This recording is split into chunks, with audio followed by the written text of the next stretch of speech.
പിതാവിൻ്റെയും പുത്രൻ്റെയും പരിശുദ്ധാത്മാവിൻ്റെയും നാമത്തിൽ ആമേൻ. ദൈവത്തിലെ ഇന്ന് ഫെബ്രുവരി 22 ഞായറാഴ്ച. അമ്മേ പരിശുദ്ധ അമ്മേ, അമ്മേ പരിശുദ്ധമേ, ദൈവമാതാവേ, കൃപാസനത്തിലൂടെ ഞങ്ങൾക്കും ഞങ്ങളുടെ ദേശത്തിനും അമ്മ മധ്യസ്ഥം തേടി തന്ന എല്ലാ അനുഗ്രഹങ്ങൾക്കും കൃപകൾക്കും ഞങ്ങളിപ്പോൾ ഹൃദയം നിറഞ്ഞ നന്ദി പറയുന്നു. അമ്മേ പരിശുദ്ധമേ, ദൈവമാതാവേ, 2004 ഡിസംബർ 7 ഉച്ചകഴിഞ്ഞ് 2:30 കൃപാസനത്തിൽ സംഭവിച്ച അമ്മയുടെ പ്രത്യക്ഷപ്പെടലിനെ കുറിച്ച് തിരുസഭയ്ക്ക് സമർപ്പിച്ചിരിക്കുന്ന പഠനരേഖകളുടെ മേൽ സഭാത്മകമായ പഠനം ആരംഭിക്കുവാൻ ഞങ്ങൾ പ്രാർത്ഥിക്കുന്നു. അമ്മേ പരിശുദ്ധമേ, ഭൂസ്വർലോകങ്ങളുടെ രാജ്ഞിയായ അങ്ങേയ്ക്ക് ഭൗമസംരക്ഷണത്തിനായി പ്രപഞ്ചപ്രകൃതിയെ തന്നെ തിരുസഭ പ്രതിഷ്ഠിക്കുവാൻ ഈ പ്രത്യക്ഷീകരണം വഴി ഇടയാക്കണമേ. പരിശുദ്ധമേ, ജപമാല മാതാവേ, സകല കൃപാസനം പ്രാർത്ഥനയോടും ചേർത്ത് ഞങ്ങളിപ്പോൾ പ്രാർത്ഥിക്കുന്ന ഈ കുടുംബത്തിന്റെ പ്രത്യേക നിയോഗം പറ മക്കളെ.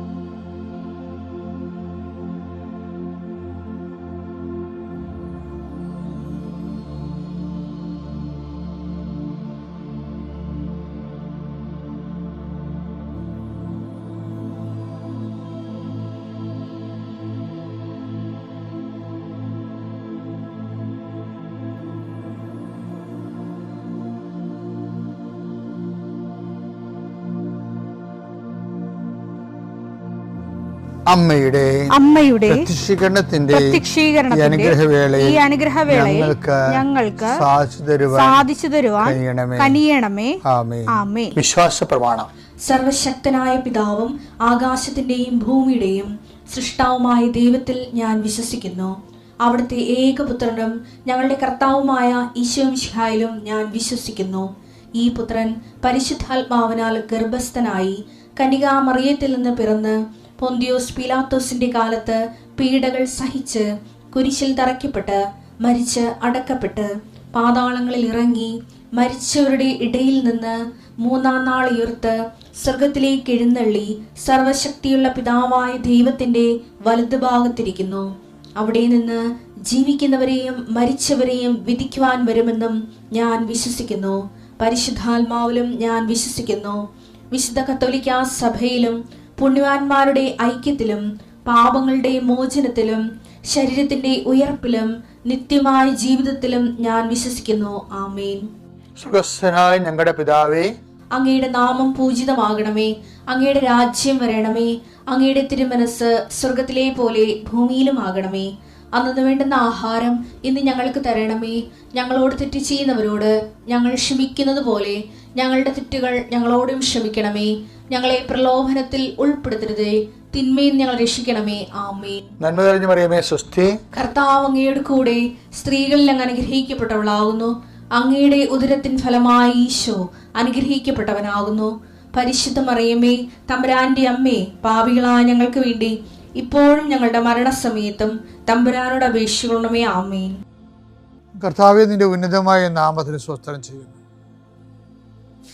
കർത്താവേ, നിന്റെ വിശുദ്ധ പൗരോഹിത്യത്തെ മഹത്വപ്പെടുത്തണമേ.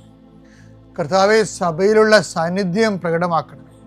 40 വർഷം ഞാൻ അർപ്പിച്ച കുർബാനയുടെ യോഗ്യതയെ കൃപാസ്ഥാനത്താറെ ജീവനോടെ പ്രത്യക്ഷപ്പെട്ട പരിശുദ്ധ അമ്മയുടെ മാധ്യസ്ഥത്തിൽ ഞാൻ അങ്ങയുടെ മക്കൾക്ക് വേണ്ടി പ്രാർത്ഥിക്കുന്ന കർത്താവേ, ലോകം മുഴുവനും ഉണർന്നിരിക്കുന്ന സമയത്ത് ഈ പ്രാർത്ഥനയിൽ പങ്കെടുക്കുന്ന ഓരോ മക്കള്, ഇന്ന് കടന്നു പോകുന്ന ഓരോ വഴികള്, ഓരോ ഉദ്യമങ്ങൾ, ഓരോ ജീവിത ലക്ഷ്യങ്ങൾ, അമ്മേ പരിശുദ്ധമേ, ദേവമാതാവേ, കൃപാസ്ഥാനത്താറെ ജീവനോടെ പ്രത്യക്ഷപ്പെട്ട അമ്മയുടെ സാന്നിധ്യം, സഞ്ചാരി മാതാവേ, സമയത്തിൻ്റെ അധികാരി, ഈ മക്കളുടെ കൂടെ പോകണമേ എന്ന് പ്രാർത്ഥിക്കുന്നു. പരീക്ഷയ്ക്ക് പോകുന്നവരെ എല്ലാ കുഞ്ഞുങ്ങളെയും ഞാൻ സമർപ്പിച്ച് പ്രാർത്ഥിക്കുന്നു. പരീക്ഷയ്ക്ക് പോകുന്ന, ഇന്ന് പരീക്ഷ എഴുതുന്ന എല്ലാ മക്കളെയും അവർ പഠിച്ചിരിക്കുന്ന മനസ്സിൽ ഓർത്തിരിക്കാനും ഓർത്തിരിക്കുന്ന പരീക്ഷയെ പ്രതിഫലിപ്പിക്കുവാനും പരീക്ഷ എഴുതുന്ന എല്ലാ മക്കളെയും, പരീക്ഷയ്ക്ക് പഠിച്ചുകൊണ്ടിരിക്കുന്ന മക്കളെയും കർത്താവിൻ്റെ നാമത്തിൽ ആശീർവദിക്കുന്നു. നിങ്ങളുടെ കഴിവിൻ്റെ അപ്പുറം ദൈവത്തിൻ്റെ കൃപ പ്രവർത്തിച്ചുകൊണ്ട് ഉന്നതമായ വിജയം കൈവരിക്കാൻ കർത്താവ് നിങ്ങൾ അനുഗ്രഹിക്കട്ടെ. കർത്താവെ, ജോലിയില്ലാത്തവർ, സാമ്പത്തിക കടങ്ങളിൽപ്പെട്ടിരിക്കുന്നവർ, കലഹങ്ങളുള്ളവർ, കുടുംബത്തിൽ പലതരത്തിലുള്ള വഴക്കുകളും അസമാധാനം നിലനിൽക്കുന്നവർ, രോഗികൾ, പീഡിതർ, ആശുപത്രിയിൽ നിന്ന് ഇതുവരെ പോരാത്തവർ, ഓപ്പറേഷൻ നിശ്ചയിച്ചിരിക്കുന്നവർ, ടെസ്റ്റിന് കൊടുത്തിരിക്കുന്നവർ, കൾച്ചറിന് കൊടുത്തിരിക്കുന്നവർ, ബയോപ്സി കൊടുത്തിരിക്കുന്നവർ, കർത്താവിൻ്റെ ഉന്നതമായ നാമത്തിൽ ദൈവത്തിലെ ഞാൻ മാതാവിൻ്റെ മധ്യസ്ഥത്തിൽ യേശുക്രിസ്തു നിന്നെ ആശീർവദിക്കുന്നു. നിൻ്റെ ജോലികൾ, വീടുകൾ, വിൽക്കാത്ത സ്ഥലങ്ങൾ, നഷ്ടപ്പെട്ട ജോലികൾ, ക്യാൻസലായ വിസകൾ എല്ലാം ഈശോ ഏറ്റെടുക്കുകയും നിൻ്റെ കുടുംബം നിലനിർത്തുകയും ചെയ്യട്ടെ. മക്കളില്ലാത്തവരെ ആശീർവദിക്കുന്നു, വിവാഹം ഒത്തുവരാത്തവരെ ആശീർവദിക്കുന്നു. റബ്ബറിൽ നിന്നും, കേര കർഷകരിൽ നിന്നും, തൊഴിലാളികളിൽ നിന്നും തൊഴിൽ നഷ്ടപ്പെട്ടവരെയും വരുമാനം കുറഞ്ഞു പോയവരെയും കർത്താവിൻ്റെ നാമത്തെ ആശീർവദിക്കുന്നു.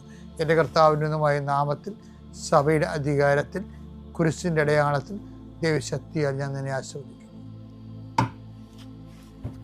എൻ്റെ പ്രിയപ്പെട്ടവരെ, നമ്മൾ ഈ ദിവസങ്ങളിലെ ജനങ്ങളുടെ ക്രിസ്തു ആരാണെന്നുള്ളതിൻ്റെ ചോദ്യങ്ങൾക്ക് ഉത്തരം പറഞ്ഞുകൊണ്ടിരിക്കുകയായിരുന്നു അല്ലേ? ആദ്യം നമ്മൾ ചോദിച്ചത് ഇവൻ ആരാണ്, കാറ്റും കടലും പോലും ഇവരെ അനുസരിക്കുന്നില്ല.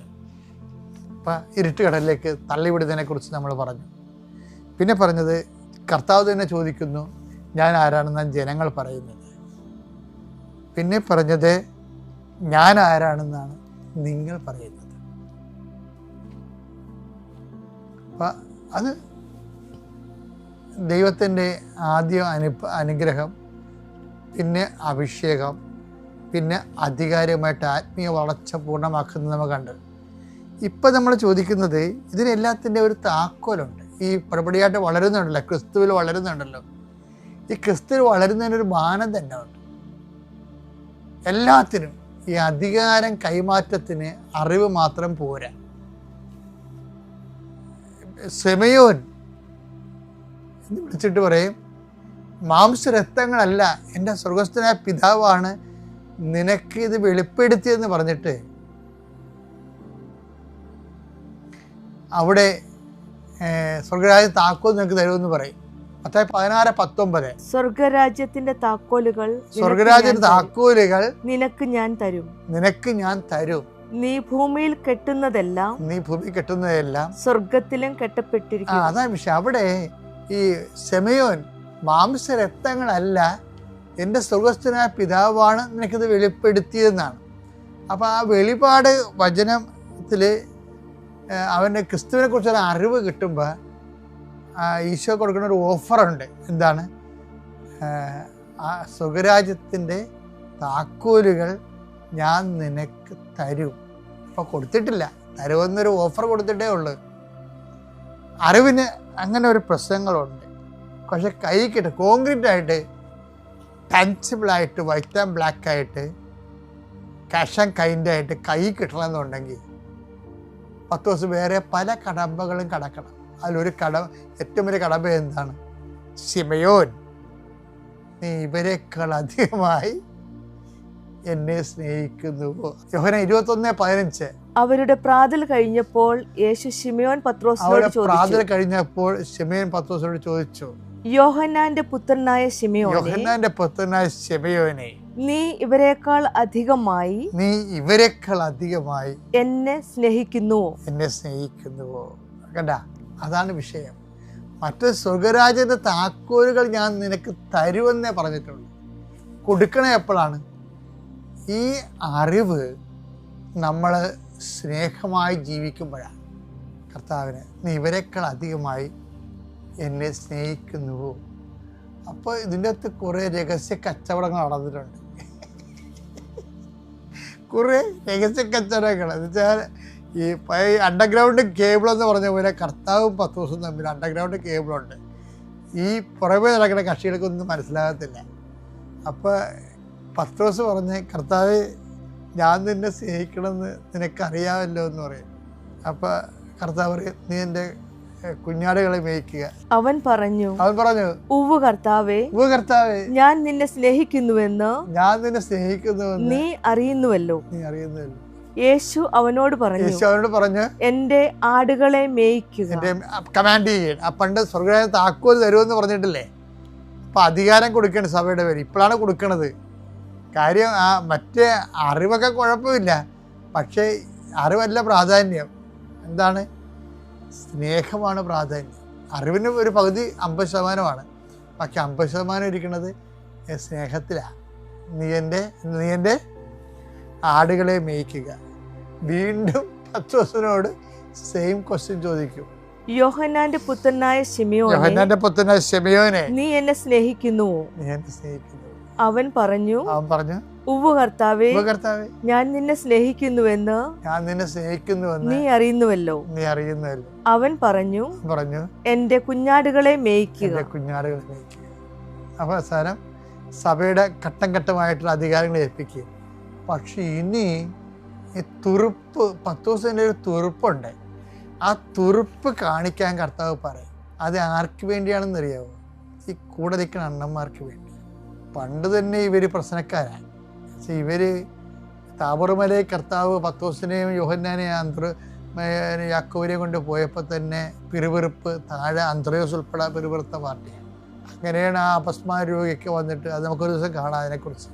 ഞാൻ നേരത്തെ പറഞ്ഞിട്ടുണ്ട്. അപ്പോൾ അവിടെ നിൽക്കട്ടെ. അപ്പോഴും ഈ ബാക്കിയുള്ളവർക്ക് എന്ത് കൊണ്ട് പത്രോസിനെ ഉയർത്തിക്കൊണ്ട് വന്നു എന്നുള്ളത് ചോദ്യമല്ലേ? അപ്പൊ മൂന്നാമത്തെ ചോദ്യം ചോദിക്കും. മൂന്നാം പ്രാവശ്യം യോഹന്നാന്റെ പുത്രനായ ശിമയോനെ, നീ എന്നെ സ്നേഹിക്കുന്നുവോ? തന്നോട് മൂന്നാം പ്രാവശ്യവും നീ എന്നെ സ്നേഹിക്കുന്നുവോ തകർന്നുപോയി എന്ന് അവൻ ചോദിച്ചതുകൊണ്ട് പത്രോസ് ദുഃഖിതനായി. അവൻ പറഞ്ഞു, കർത്താവേ, നീ എല്ലാം അറിയുന്നു. ഞാൻ നിന്നെ സ്നേഹിക്കുന്നുവെന്നും നീ അറിയുന്നു. യേശു പറഞ്ഞു, എന്റെ കുഞ്ഞാടുകളെ മേയ്ക്കുക. കഴിഞ്ഞ ദിവസം ബിഷപ്പ് ഷീനെ വത്തിക്കാൻ, എനിക്ക് ബിഷപ്പ് ഷീനല്ലേ, അമേരിക്കൻ ബിഷപ്പ്, ഈ 20ാം നൂറ്റാണ്ടിലെ ഏറ്റവും വലിയ വിശുദ്ധനെന്ന് ഞാൻ പരിചരിക്കുന്നത് ബിഷപ്പ് ഷീനെയാണ്. അദ്ദേഹത്തിൻ്റെ പുസ്തകം ഞാൻ ഒത്തിരി വായിച്ചിട്ടുണ്ട്. അദ്ദേഹം ഭയങ്കര ഒരു മരിയനാണ്. അദ്ദേഹത്തിൻ്റെ അന്ന് അരമണിക്കൂർ ടെലിവിഷൻ പ്രഭാഷണത്തിന് $25,000. കാത്തലിക് പിക്ചറിൽ വെച്ച് ഏറ്റവും ടോപ്പായിരുന്നു. അപ്പം കഴിഞ്ഞ പ്രാവശ്യം ബിഷപ്പ് ഷീൻ്റെ ധന്യനായിട്ട് പ്രഖ്യാപിക്കണം എന്ന് പറഞ്ഞപ്പോൾ വത്തിക്കാനിലെ കുറേ ഇടയ്ക്കെടുകളുണ്ടായിരുന്നു തന്നെ. അപ്പം ഞാൻ എൻ്റെ കൂടെ ഉള്ളവരൊക്കെ പറഞ്ഞ്, ഇത് ഇപ്പോഴത്തെ ഒരു കാലാവസ്ഥയാണ്, ആൻറ്റി അമേരിക്കൻ കാലാവസ്ഥയാണ്. ഇത് കറക്റ്റ് കഴിയുമ്പോൾ ഇത് മാറി, കാറ്റ് മാറി വീശും, നിങ്ങൾ നോക്കിക്കോന്ന് ഞാൻ പറയും. ബിഷപ്പ് ഷീനെ വീണ്ടും ബിഷപ്പിനെ ധന്യനായിട്ട് വാഴ്ത്തപ്പെട്ടവനായിട്ട് പ്രഖ്യാപിക്കുമെന്ന് ഞാൻ പറയും. അദ്ദേഹം വിശുദ്ധനായിട്ട് പ്രഖ്യാപിക്കുകയും ചെയ്യും അദ്ദേഹത്തിന്. കാര്യം അത്രയും ഡെപ്ത്, ക്വാളിറ്റി ആ ആത്മാവിനുണ്ട് ശരിക്കും. ഇന്നും പ്രഭ ചൊരിഞ്ഞുകൊണ്ടിരിക്കുകയാണ് ബിഷപ്പ് ഷീൻ്റെ. യൂട്യൂബിലൊക്കെ നോക്കിയാൽ നിങ്ങൾ നോക്കി, എന്ത് സിമ്പിൾ ലാംഗ്വേജ് ആണെന്ന് അറിയാമോ, എന്ത് ഇട്ടിവെട്ട് അഭിഷേകമാണ് നോക്കണം ബിഷപ്പ് ഷീൻ. ഇപ്പം ബിഷപ്പ് ഷീൻ്റെ ജീവിതത്തിൽ ഒരു അബദ്ധം പറ്റിയിട്ടുണ്ട്. എനിക്ക് തോന്നിയതാണ്, എൻ്റെ സ്വന്തം നിരീക്ഷണമാണ്. ബിഷപ്പ് ഷീൻ്റെ പുസ്തകത്തിലാണ് ഈ പത്രോസ് സകലക്കൂടി കർത്താവിനെ അനുഗമിച്ചത് നെഗറ്റീവ് പോയിൻ്റായിട്ട് പറഞ്ഞത്. പത്രോസ് ഇപ്പം ഒരു തുറപ്പ് കാണിച്ച കണ്ടില്ലേ? എന്താണ്, അകലക്കൂടി അനുഗമിച്ചതൊന്നുമല്ല. ഒരു തരം കിട്ടിയിരുന്നെങ്കിൽ കർത്താവിനെ കൊണ്ടാവാൻ പോയേനെ, അവിടുന്ന് പൊക്കിക്കൊണ്ട് പോകും. ഡബിൾച്ചങ്ങനെ ശരിക്കും പറഞ്ഞ ഗലീലൻ മുക്കുവനല്ലേ, അവനാണ് വെട്ടിയത്. 200 പേരുടെ കൂട്ടത്തിൽ നിന്നുകൊണ്ടാണ് ഒറ്റ വടിവാളം കൊണ്ട് കർത്താവ് ആ മാർക്കോസിന് ചെവി വെട്ടി. അവൻ്റെ ചെവിയല്ലേ വെട്ടി, എൻ്റെ പെടലിക്ക് വെട്ടിയതാണ്. കർത്താവ് അവിടെ ഉണ്ടായിരുന്നത് കൊണ്ട് ചെവിയായിപ്പോയതാണ്. അതാണ് പത്രോസിനെ ഇങ്ങനെ അണ്ടർ എസ്റ്റിമേറ്റ് ചെയ്യേണ്ട ഒരു കാര്യമില്ല. എന്നിട്ട് ഇപ്പം വന്നിട്ട് അപ്പം കർത്താവ് എന്താ പറഞ്ഞത്? അപ്പം കർത്താവ് പറഞ്ഞത്, പത്രോസെ വാളുറയിലിടാൻ പറഞ്ഞു. ഇത്രയും നാൾ ഞാൻ നിന്നെ അതല്ലല്ല പഠിപ്പിച്ചതെന്ന് പറഞ്ഞു. നീ പഠിക്കെ കൊണ്ടുവന്ന് കൊട ഉടക്കുകയാണെന്ന് ചോദിച്ചു. ഇത്രയും അതല്ല, എന്നെ അനുഗമിക്കാൻ ആഗ്രഹിക്കുന്ന സ്വയം പരിത്യജിച്ച് കുരിശും എടുത്തവരാ എന്നെ പറഞ്ഞത്. അപ്പം നീ വാളും എടുത്താണ് ഈ അവസാനം വന്നിരിക്കുന്നത്, വാൾ ഉറയിലിടാൻ പറഞ്ഞു. പത്രോസിന് പറയണമെങ്കിൽ പറയാം, കർത്താവ് പിടിക്കപ്പെട്ടു, കർത്താവ് വെട്ടിയത് പത്രോസാണെന്നുള്ളത് അവിടുത്തുള്ള 200 ശത്രുക്കൾക്കും അറിയാം. അവർ പത്രോസിനെ അച്ചാറാക്കി കളയും, വെട്ടുനുറുക്കി. പക്ഷേ എന്നിട്ടും കർത്താവിൻ്റെ വാക്ക് കേട്ടിട്ട് ആ മനുഷ്യൻ ആയുധം ഉറയിലിട്ട് നിരായുധനായിട്ട് നിന്നു. കാര്യം എന്താണ്? ഗുരുവിൻ്റെ വാക്കിനായിരുന്നു വില. സ്വന്തം ജീവനേക്കാൾ ദൈവത്തിൻ്റെ വചനത്തിന് പ്രാധാന്യം കൊടുത്തുകൊണ്ട് അവൻ ജീവൻ സമർപ്പിച്ചതാണ്. ഇതാണ് തുറുപ്പ്. ഈ തുറുപ്പ് അവൻ കാണിക്കും. എന്താ പറയണത്? ഞാൻ ആരാണെന്നാണ് നിങ്ങൾ പറയുന്നതെന്ന് പറയുന്ന ചോദ്യങ്ങളില്ലേ, അതല്ലേ നമ്മളിവിടെ വരെ എത്തിച്ചത്. ഇപ്പം ചോദിക്കണത് എന്താണ്? ഇപ്പോഴത്തെ ചോദ്യം, നീ എന്നെ ഇവരെക്കാൾ ഞാൻ സ്നേഹിക്കുന്നുവോ എന്ന് പറയുമ്പോൾ ആ പഴയ തുറുപ്പ്, കർത്താവേ നിനക്കെല്ലാം അറിയാം. ദൈവ പൈതലെ, നമ്മളുടെ ജീവിതത്തിൽ നമുക്ക് മാത്രം അറിയാവുന്ന, ക്രിസ്തുവിന് മാത്രം അറിയാവുന്ന ഒരു എല്ലാം ഉണ്ടാകണം. പത്രോസിനുണ്ടായിരുന്നു. അപ്പോഴാണ് കർത്താവ് പൂർണ്ണ ചുമതല ശുശ്രൂഷ ഏൽപ്പിക്കുന്നത്. പൂർണ്ണ ശുശ്രൂഷ ഏൽപ്പിക്കാൻ കർത്താവിന് നിനക്ക് മാത്രം അറിയാവുന്ന അധികാരമാണ്. നമ്മളിങ്ങനെ ധ്യാനം തുടങ്ങിയത്, ഞാൻ ആരാണെന്നാണ് ജനങ്ങൾ പറയുന്നത്. കാറ്റും കടലും പോലും ഇവൻ ആശ്രയിക്കണം, ഇവൻ ആരാണെന്നുള്ള ധ്യാനം തുടങ്ങിയിട്ട് ഇവിടെ എത്തിക്കുകയാണ്. നീ ഇവരെക്കാളധികമായി എന്നെ സ്നേഹിക്കുന്നുവെന്ന്. പത്രോസ് അതിന് പറയുന്ന മറുപടി എന്താണ്? അങ്ങേക്കെല്ലാം അറിയാവുന്നു. അറിവിൽ വെച്ചാണ് സമ്പൂർണ്ണമായി ശുശ്രൂഷ ഏൽപ്പിക്കുന്നത്.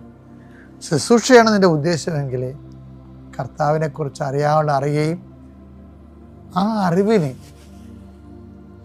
സ്നേഹത്തോടെ സ്വയം സമർപ്പിക്കുകയും ചെയ്യാൻ കർത്താവ് നമുക്ക് നൽകുന്ന വിളിയാണ്. എന്താണ്? അറിവ്, അനുഗ്രഹം, പിന്നെന്താണ്? അഭിഷേകം, പിന്നെന്താണ്? അധികാരം. ഇതൊരു വളർച്ചയാണ്, ക്രിസ്തുവിലുള്ള വളർച്ച. ഈ ധ്യാനത്തിലൂടെ ക്രിസ്തുവിൽ വളർന്നു വരാൻ കർത്താവ് നിങ്ങളെ സഹായിക്കട്ടെ.